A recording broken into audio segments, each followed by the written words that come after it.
That's what happens when you close the door and then you try to force a governor to approve a budget when we don't know what's in it. This is really what I've been trying to say for 5 years about what goes on upstairs behind closed doors. And it's not one party. It's not one party. It's been going on for years.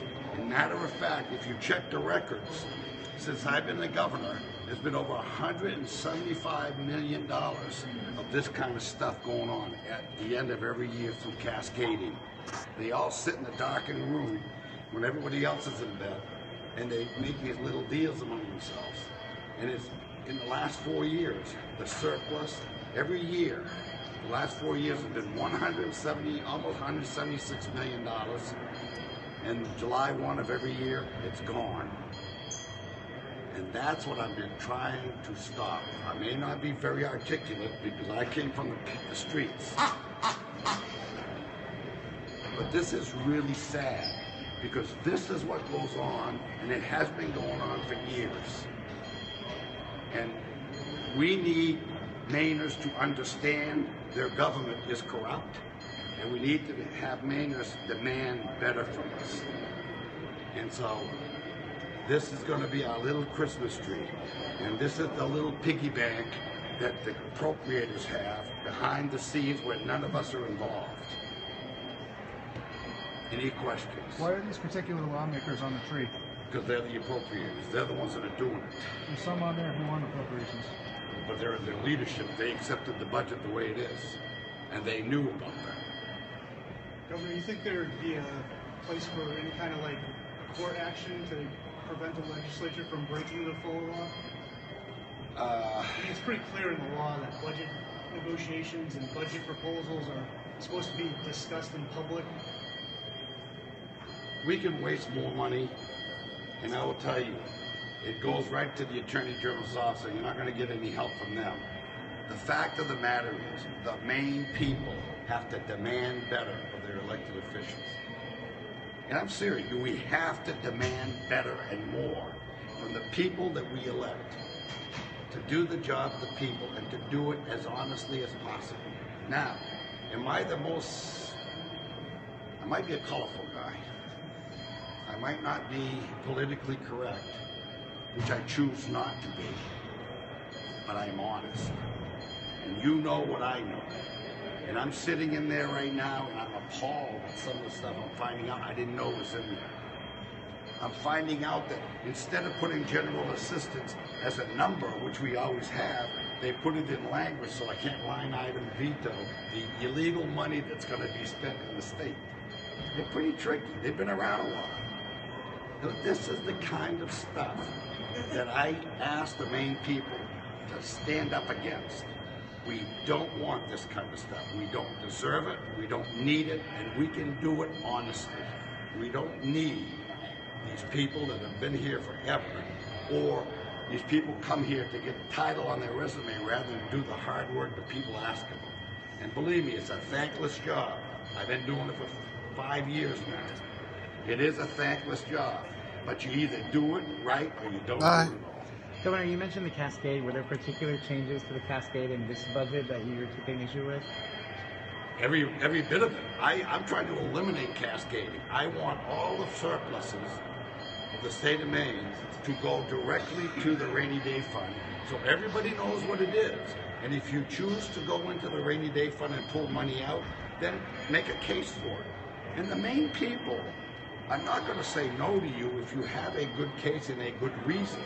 But they will say no to you when you take $200,000 here, $500,000 here, and $250,000 here. You do them little, what I call piggy projects. And those little piggy projects end up in millions of dollars at the end of the day. In this case here, just one little 15-minute episode in the appropriations put about $4+ million into the piggy bank, or their piggy banks. And I just don't feel that's right.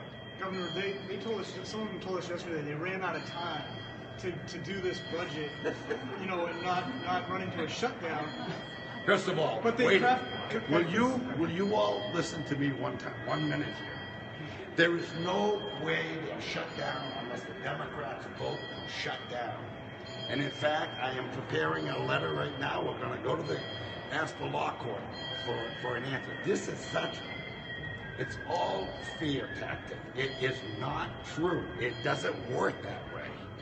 Number one. Number two, you're telling me they didn't have time to work on this budget. I went through this budget line by line. It took us 3 months. They have had it now for 5 months. Actually, 5.5 months. And they don't have time to do it? Come on now. They got a deal in like a week. So. Why did they deal within the week? They had 5 months, and you want to see the kind of stuff they've done for 5 months? You'll see all the vetoes. There's about 200 vetoes that just went up. Stuff that is incredibly, if the Maine people sat down and read all this stuff, they'd either have to be admitted to AMHI, or they'd fire the bums. Governor, what should we expect to see from you tomorrow morning? Line item veto. That's what I'm working on now. And we have a lot of them. Well, you can bet all this money is in there. Every bit of this money's in there. Yeah, there's quite a bit, several hundred. Governor, it only takes a simple majority vote to override line item vetoes, as I'm sure you're aware. I know, but you got to do it through a roll call.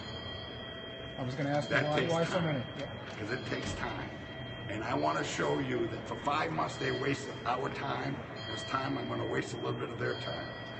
And frankly, they ought to be sitting back and seeing what's really happening. When you take money away, when you take money out of a budget away from the elderly, the disabled, and the mentally ill, and you put it in areas where you're protecting drug traffickers coming in from out of state, and you're moving positions around in janitorial positions, assistance positions, and you absolutely refuse to give us more drug agents so we can protect the one baby, the 3 babies born a day addicted to drugs, and the person who we are approaching 1 person a day dying from overdose. That's the kind of stuff that these people ignored in this budget. Isn't there an increase in the number of drug agents in the budget? It's not as many as you had requested, but there is an increase, isn't there? I don't know. I haven't seen them yet. I'm looking for them. It's a pretty thick book. The other thing I will tell you, $46 million. Now, this is important to the Maine people. Maybe not the reporters, but certainly to Maine people. What they said was, we're going to take the money and give it to general assistance and to fund illegal immigrants at the expense of a wait list. And when you ask the question about the wait list, the answer is, well, we'll chip away at it. Well, let me tell you, these elderly people, we want them to live the rest of their lives as happily and as comfortably as they can. And when you chip away at it, many will die. And that's not what we're trying to do here. And I'm not trying to see the guy going up to 94 miles an hour, pass out behind the wheel because he's overdosing. And they gave him his 10th shot since January of Narcan. Come on, that's what we're doing upstairs. That's outrageous. The fact is, the wait list it cost $46.46 million, and in the governor's original budget, that was allocated. It was paid for. You're paid for They in total. took it out. They took put it in out. $15 million. That is all. We need to stick to our original obligations before we start new programs. And new programs in this $4 million, Tess, you know, it's unacceptable. and the resolves. I ask, don't send resolves. Resolves is nothing more than kicking the can down the road. These people upstairs, and I say people because they're both sides of the aisle, that's not what we need in government. We need people in government that work for the people. And unfortunately, I hear them say, well, I only represent Skowhegan. Not if you're in leadership. If you're in leadership, you represent the state. You have 2 responsibilities. And I granted there's only 1 person elected statewide. And that's a tough situation because you've got to try to balance everybody's needs. And it's not easy, and I understand that. But if you use character and integrity, you'll get to the right answer. You can't leave your character at the door when you go into your office.